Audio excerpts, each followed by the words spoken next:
Hace mucho, mucho tiempo en la antigua China, en unas montañas muy lejanas, nació de una piedra mágica un pequeño monito. Este era bastante fuerte y también muy inteligente, por lo cual no pasó mucho tiempo en que se convirtiera en el rey de su comunidad, en el rey de los monos. Como él era muy curioso y le gustaba explorar, pues fue al fondo de los mares, donde consiguió un báculo sagrado, y también a los cielos, donde aprendió a circundarlos con el uso de nubes voladoras. Luego de esto, como él igual quería adquirir mayor poder y ser más reconocido, pues va al reino de los cielos, donde llega a conocer y a enfrentarse con una gran cantidad de deidades, a las que va derrotando una por una. Ante esto, el emperador de Jade, una de las principales deidades taoístas que habían ahí, no tiene más opción que implorar la ayuda del gran Buda. El gran Buda va y justamente para tratar de detener al monito por todas sus travesuras, le plantea un reto. Y le dice: "Oh monito, tú has sido bastante malcriado, has hecho demasiadas travesuras, pero te voy a plantear un reto, que si lo superas, pues me rendiré y reconoceré que tú eres más poderoso. Pero si no, tendrás que atenderte a las consecuencias porque voy a castigarte". El monito acepta y escucha atentamente la propuesta de Buda, el cual le reta a que en su nube voladora pueda circundar los cielos y ir a los confines del universo y escapar de la palma de su mano, que él justamente le estaba mostrando en el cielo. El monito acepta, sube a su nube y va y navega por los cielos y va en los confines del universo conocido, a los límites del cosmos, donde llega a encontrar a lo que él denomina los pilares que justamente marcan el fin de este universo. Al llegar al lugar, el monito dice: "Bueno, genial, he ido a zonas muy lejanas que ni siquiera el gran Buda ha podido alcanzar jamás en su vida. Estos pilares, de hecho, delimitan el fin de todo el universo que se conoce, pero para que el Buda no me tienda ninguna trampa, lo que voy a hacer es coger este pincel, que mágicamente él obtiene, inscribir su nombre, y no solo eso, sino también orinar sobre estos muros, para que no quede ninguna duda que él había derrotado a Buda". Una vez hecho esto, el monito regresa y le dice: "Oh gran Buda, te he vencido. He ido a los fines del cosmos y ahí yo he podido dejar mi marca y también mi orine para demostrar que soy mejor que tú". Buda lo mira como a veces un adulto miraría a un niño que acaba de hacer una travesura y que no tiene conocimiento del real impacto que ha tenido esta. Y le dice: "¿Estás seguro que me has vencido?". "Por supuesto", le dice el pequeño monito.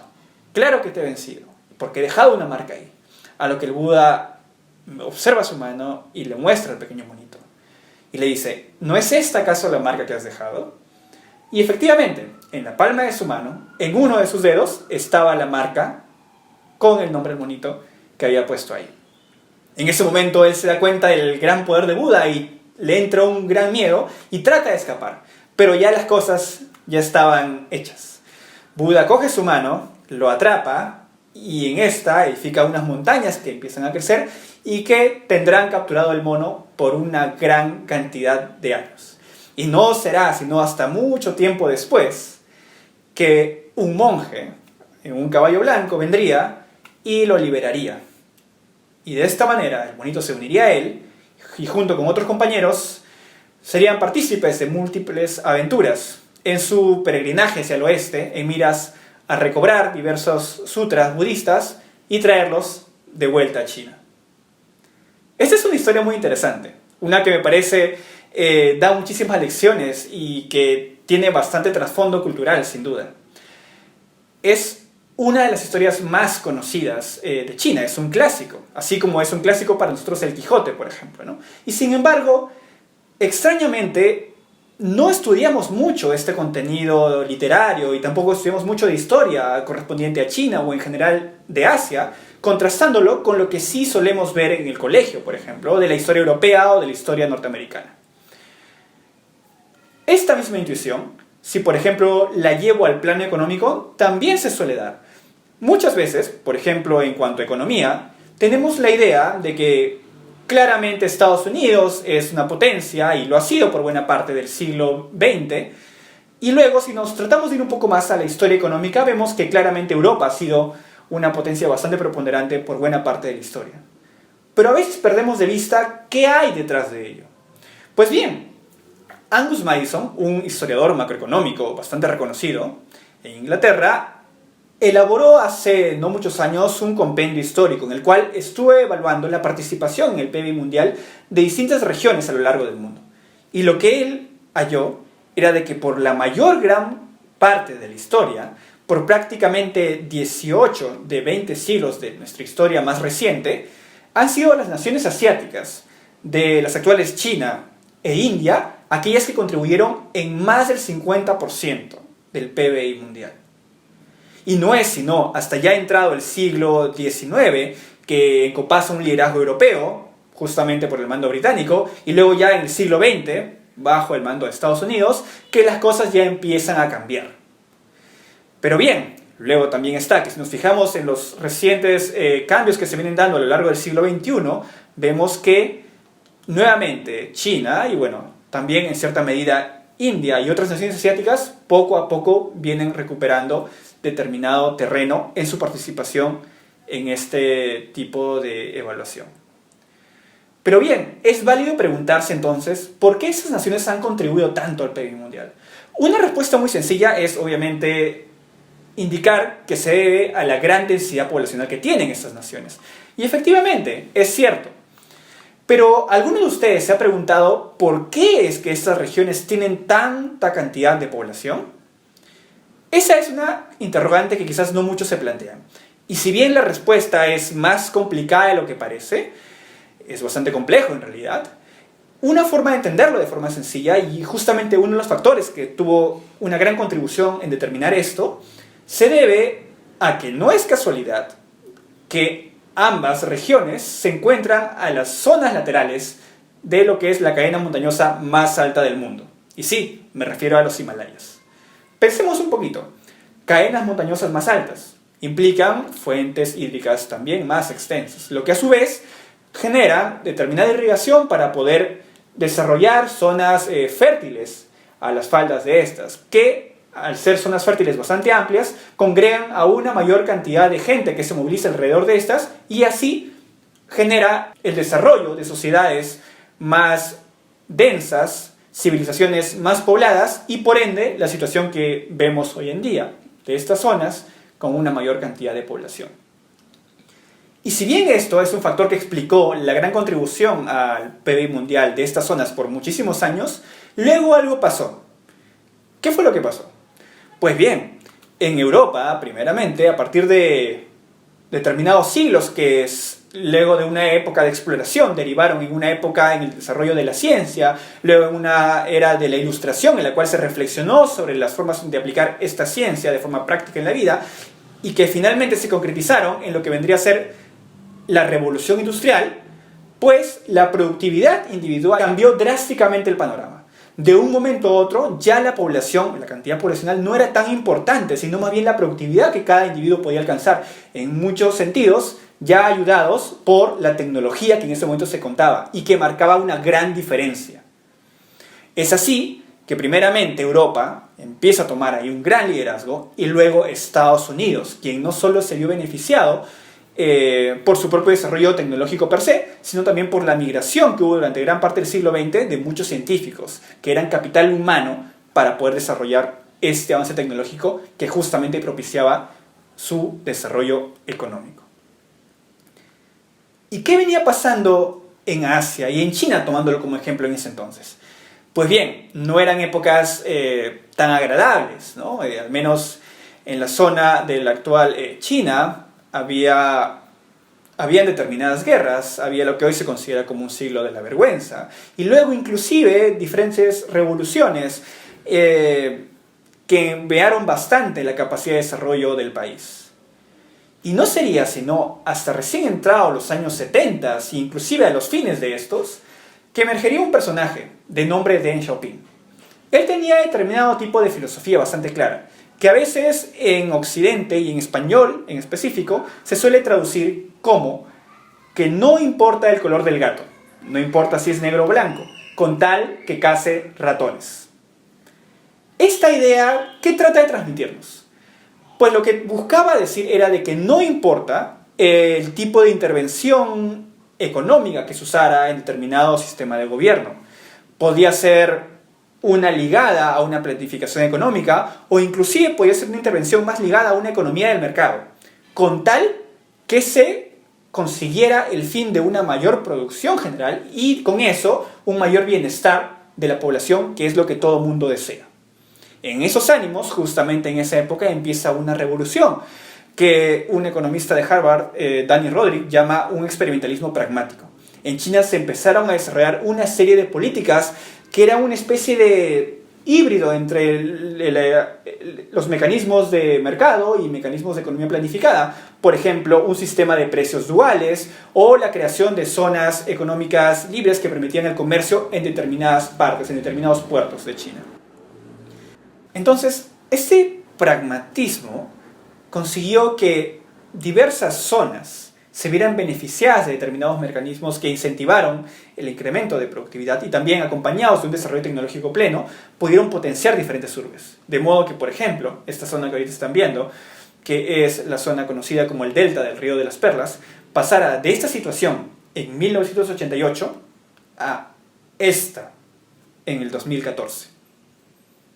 En esta visualización, cada zona en blanco, cada puntito, pues representa una nueva zona en la cual las urbes van creciendo y se va desarrollando la expansión de estas ciudades. Pero bien, mencionaba bastante el tema de la productividad, pero también ya han entendido la gran importancia que ha tenido, por ejemplo, la ciencia y tecnología, tanto para impulsar inicialmente el desarrollo europeo, como luego el desarrollo estadounidense, y actualmente el desarrollo de China. Y en esto quiero darles algunos pequeños ejemplos. Sabemos mucho de algunas novedades tecnológicas y científicas que vienen de Estados Unidos y Europa, pero ¿qué tanto sabemos de algunos desarrollos que se vienen dando en China? Por ejemplo, quiero consultarles. ¿Cuántos de ustedes saben que el radiotelescopio más grande del mundo actualmente ya no es el de Arecibo en Puerto Rico, sino es el FAST, que justamente se encuentra en el gigante asiático? O, por ejemplo, que la mayor cantidad de papers, el top 1% en matemáticas y computación, ya no provienen de una universidad norteamericana, sino de una universidad china. O que la gran mayoría del top 500 de supercomputadoras del mundo ya no son ni de Japón ni Estados Unidos, sino son supercomputadoras chinas.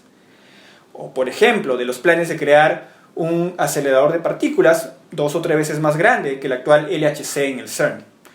O también los planes de Made in China 2025 y los planes de exploración de la Luna y Marte, y del liderazgo en el 5G y la inteligencia artificial que tiene también el gigante asiático en la actual coyuntura, ¿no? Así como estos y otros datos más, hay gran cantidad de información sobre el avance de ciencia y tecnología que viene teniendo China de forma muy rápida en los últimos años, pero que no llega a ser de conocimiento de todo el mundo y que sin embargo tenemos que prestar poco a poco más atención porque nos dan algunas lecciones y ciertamente también algunas antilecciones que tenemos que considerar. Otro factor muy importante es que la ciencia y tecnología por sí sola no tendría el empuje para propiciar un desarrollo correcto si es que no se tiene de la mano el capital humano capacitado para justo poder impulsarlo. En ese sentido, la apuesta por la educación en China es bastante evidente.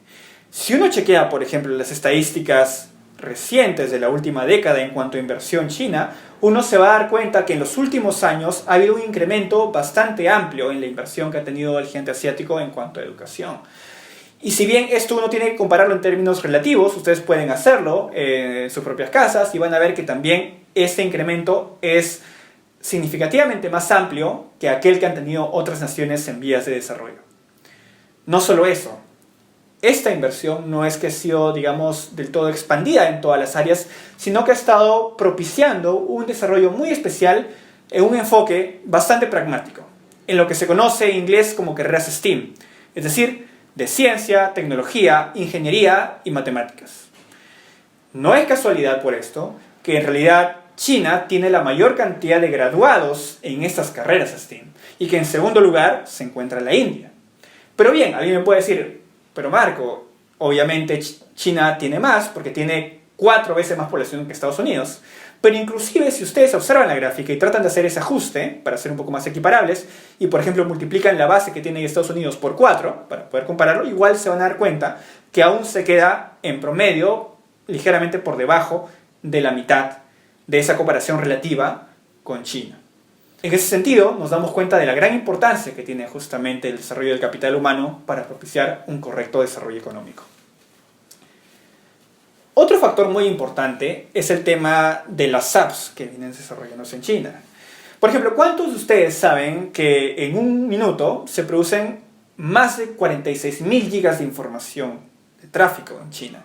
O que se generan 65.000 posts aproximadamente en Weibo, o 396.000 logueos en el ya hoy conocido WeChat, o más de 600.000 visualizaciones en la plataforma de videos Youku, un análogo al YouTube occidental, etcétera, etcétera, etcétera. Hay una gran cantidad de dato tras dato que se viene generando a partir de estos aplicativos y que finalmente también tienen información que correctamente analizada puede dar algunas insights, como se dice, alguna información que luego puede ser aprovechada para bien o para mal, pero que permiten nutrir diferentes tipos de sistemas o diferentes tipos de focalizaciones que pueden hacerse en cuanto a algunas intervenciones y tecnologías en miras a propiciar el desarrollo. Un ejemplo bastante práctico de esto que vengo diciéndoles es justo el contexto actual, de la nueva normalidad que se alcanzó en China recientemente. Por ejemplo, ¿cuántos de ustedes conocían de las plataformas tipo TikTok o del WeChat for Work que han sido bastante esenciales al momento de facilitar el teletrabajo, que hoy más que nunca es súper necesario?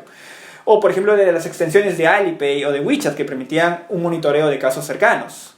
O también, por ejemplo, diversas otras plataformas que facilitaron la entrega de delivery de comida, no solo de productos finales o cosas tipo restaurante, sino también productos básicos de la canasta que uno desea adquirir en un supermercado. Así también aplicativos que permitieron realizar compras sin dinero a través de códigos QR, que en realidad era algo ya que estaba extendido hace muchísimos años, desde el 2014 ya en China, y que recién se ha venido impulsando en el mundo occidental. Entonces, así como estos pequeños detalles, hay varias características y varios puntos tecnológicos que han sido totalmente esenciales en el hecho de alcanzar la nueva normalidad en esta nación. Entonces, si empezamos a visualizar perspectivas y nos preguntamos qué es lo que va a pasar ahora con el desarrollo económico mundial, vamos a darnos cuenta que ante la situación actual difícil con la cual ha chocado el mundo, zonas como Estados Unidos y la Unión Europea van a tener un decrecimiento económico muy marcado en el presente año. Y si bien el próximo van a alcanzar un rebote muy importante, este no va a ser tan alto como aquel que se va a encontrar en zonas del Asia emergente y de Asia en desarrollo, ¿no? No solo eso, sino que las zonas de Asia emergente también van a ser unas zonas que decrezcan bastante poco, menos del 1%, en contraste con, por ejemplo, el menos 10% que se va a visualizar en la eurozona. E incluso, si nos vamos un pasito más allá y observamos el caso de China, nos vamos a sorprender con que esta nación va a ser una de las pocas que no tenga un decrecimiento económico en el presente año. Pese a la situación, China va a ser uno de los países que va a crecer. Así crezca menos de lo usual, pero por más que crezca apenas un 1%, eso va a implicarle una ventaja económica en comparación con lo que viene pasando en el resto del mundo. Y su efecto rebote, que va a sentirse también el próximo año, va a ser por encima del 8% y por ende por encima de la media mundial que vamos a estar visualizando. Pero entonces, es válido que me pregunten, ¿no? Marco, ¿por qué me comentas todo esto? Pues bien, hace muchos siglos atrás, un personaje con quien comparto nombre, siendo él un mercader veneciano, llegó a ir a explorar el Oriente Lejano de aquel entonces, llegando incluso a hospedarse en la corte del gran Kublai Khan, según algunos autores. Este personaje, luego a su retorno a Europa, redactó una serie de textos que contaban sus aventuras y las maravillas que le había encontrado en aquella lejana China. Estas ideas que le había dejado plasmado ahí, de alguna manera llegaron a algunos exploradores, a algunos viajeros y navegantes, y los inspiraron en sus ánimos de conocer y de ir indagando y explorando otras regiones del mundo, propiciando así la era de las exploraciones. Y con ello, una de las fases principales que luego propiciaría el desarrollo europeo, que iría tomando mayor forma y encaminándose, obviamente, a una revolución científica y luego a una revolución industrial. Uno nunca sabe cómo se van a ir tejiendo estos hilos de la historia. Pero sí es clave siempre tener una apertura para poder aprender realmente de las cosas que de alguna manera tienen que enseñarnos cada una de las sociedades que a veces no conocemos tanto. Mencionaba que estamos más cercanos muchas veces a lecciones de Occidente y en realidad aprendemos muy pocas cosas de las que suelen pasar al otro lado del mundo. No se trata de pensar que todas las lecciones tienen que ser buenas. Es más, hay muchas cosas malas de las cuales también podemos aprender, así como también muchas antilecciones de las cuales que tenemos que ser cautos. Pero sí es importante rescatar, en un contexto en el cual muchas opiniones se han venido polarizando debido a los vaivenes políticos y también a los temas coyunturales, que el pragmatismo es una de las cosas que nos va a estar empujando de cara al futuro. Un pragmatismo que nos tiene que ayudar a identificar dentro de varias de las cosas que visualizamos de esta revisión del desarrollo de Asia y de China en específico, como factores clave para propiciar también el desarrollo de nuestras naciones. Factores como la inversión en ciencia y tecnología, así como también aquella en educación que permite el desarrollo del capital humano, que crea y viabiliza la inversión en estos dos primeros factores, son totalmente necesarios si queremos propiciar el desarrollo de nuestras naciones. Y es mi esperanza, y espero también la de ustedes, que entendamos eso, porque en última instancia todos queremos contribuir a nuestro desarrollo, y de esa forma garantizar que nuestro mañana y nuestro futuro en general, no solo de nosotros, sino de todo el mundo, sea uno mucho mejor. Gracias.